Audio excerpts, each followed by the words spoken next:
తూర్పులో YCP నుంచి దేవినేని అవినాష్ గారు, TDP నుంచి గద్దె రామ్మోహన్ పోటీ చేస్తున్నారు. ఎవరు గెలిస్తే మీ విజయవాడ అభివృద్ధి జరుగుతుంది అనుకుంటారు? ఈ ఏరియాకి మాత్రం అవినాష్ గెలిస్తే అభివృద్ధి జరుగుతుందండి. వాటి సంగతి మనకు తెలియదు పూర్తిగా. పర్వట ఏరియాలో కూడా కొన్ని ఉన్నాయి. కృష్ణలంకలో కూడా అవినాష్కి ఫామ్ ఉంది. అది వాళ్ళు కట్టాడు కదా. ఎన్ని సంవత్సరాలు ఎవడు కట్టలా. నా చిన్నప్పటి నుంచి కడతా అన్నాడు, ఎవడు కట్టలా. ఈయన కట్టాడు, దగ్గరుండి కట్టించాడు. అది తుఫాను వచ్చినప్పుడల్లా మునిగిపోతాం. వాళ్ళకి చెంపు తప్పాలు వేయటం, మళ్ళీ ఒక దుప్పటి వేయటం, మళ్ళీ వాళ్ళని వదిలేయటం, మళ్ళీ వాళ్ళు అక్కడికి రావటం, మళ్ళీ అది కామన్.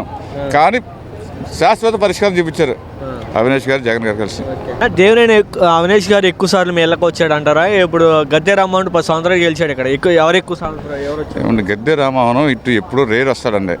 ఎప్పుడో వస్తాడు. ఈయన మాకు అందుబాటులో ఉంటాడు, దగ్గర.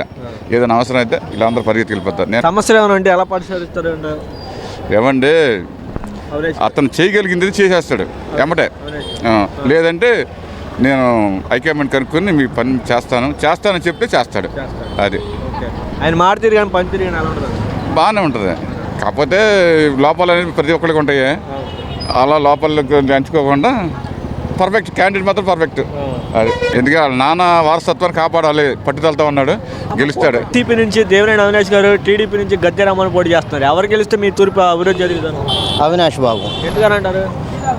అవినాష్ బాబు ఇన్ఛార్జిగా ఉన్నప్పుడు కాడి నుంచి కొండ ప్రాంతంలో ప్రజల కాడి నుంచి మొత్తం ఏదైనా సరే అన్ని డివిజన్లో కూడా వర్క్ బాగా జరిగింది.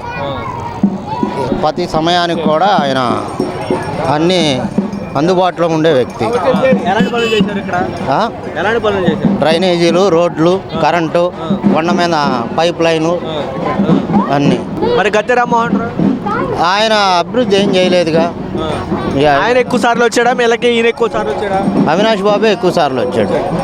సమస్య 2 వెళ్తే అవినాష్ గారు ఎలా ఎమ్మటే